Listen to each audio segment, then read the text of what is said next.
вообще строится дом? Любой дом. Дом строится на фундаменте. Согласно. Представьте, и любой язык тоже строится на каком-то фундаменте. И этот фундамент, это чем является, как вы думаете? Правильно, это буквы, буква, так скажем, и звук. Буква и звук. Какой раздел науки о языке изучает? Фонетика. Все верно.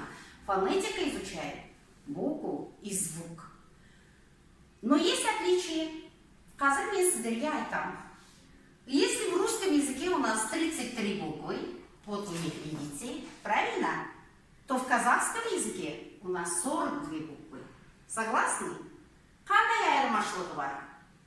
42 әріптің ішіне дұрыс, специфические буквы, с казахского языка входят, да? Верно. Сколько букв у нас в русском языке? Правильно, всего 33. Из них, кто сказал, 10 гласных и 21 согласных. И только два знака у нас твердые и мягкие, да? Еще есть два знака. И всего получается 33. Но самое главное, мы должны знать отличие буквы от звука. Әрі, дыбыс. Қандай айырмашылықтар бар? Әріпті, дыбыстан. Қалай ойлайсыңдар? Правильно, буквы мы видим. Правильно? Мы видим, мы пишем, а звук мы произносим, мы слышим. Молодцы, очень хорошо знаете. И вот сегодня мы с вами будем изучать тему буква и звук. Какие виды вы знаете? Мне қазақ тілінде қандай бар дыбыстар? Дұрыс, дауысты, дауыссыз, дұрыс айтасыздар. Дауысты деген қалай болады орысша? Гласные, хорошо. Так, и какие? Согласные. Правильно, то, что мы произносим.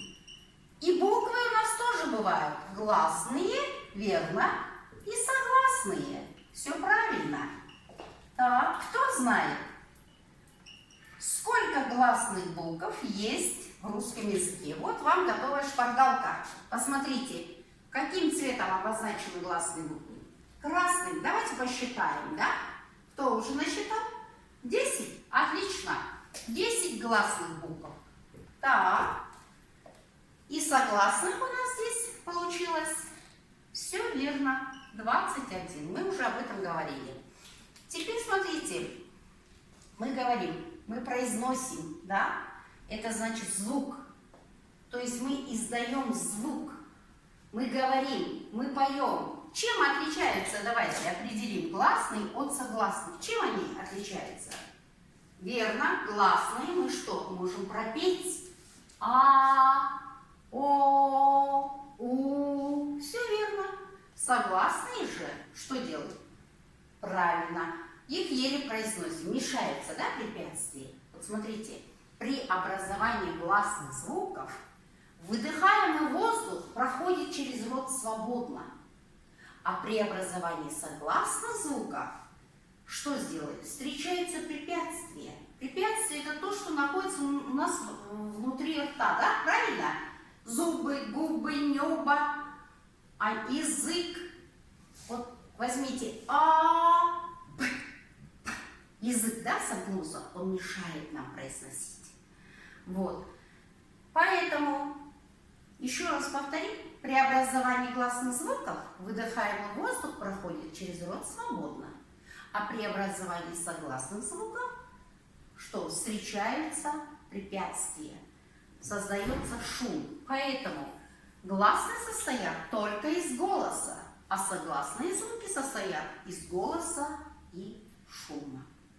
Сейчас мы с вами найдем, какие же гласные звуки и гласные буквы